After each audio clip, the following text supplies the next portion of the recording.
Nur saçır güneş kimi, İstəyimiz arzumuz.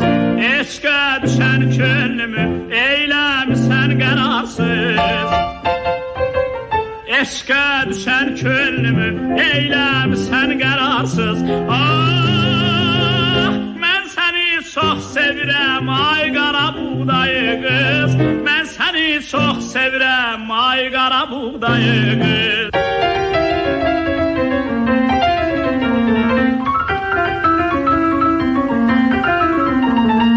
Mən səni oxşatmaram, nə şəkərə, nə bala, nə kamandır qaşların, nə gözlərin piyalə.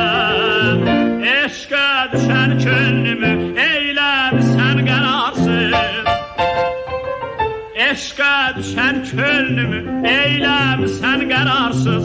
Ah, mən səni çox sevirəm, ay qara buğdayı qız. Mən səni çox sevirəm, ay qara buğdayı qız.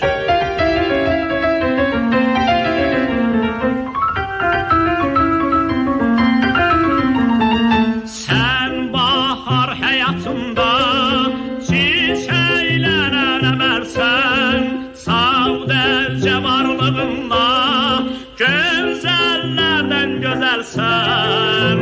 Eşqə düşən könlümü eyləmisən qərarsız.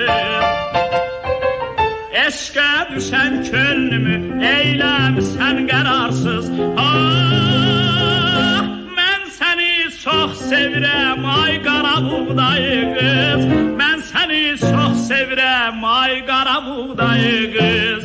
Mən səni çox sevirəm, ay qara buğdayı qız.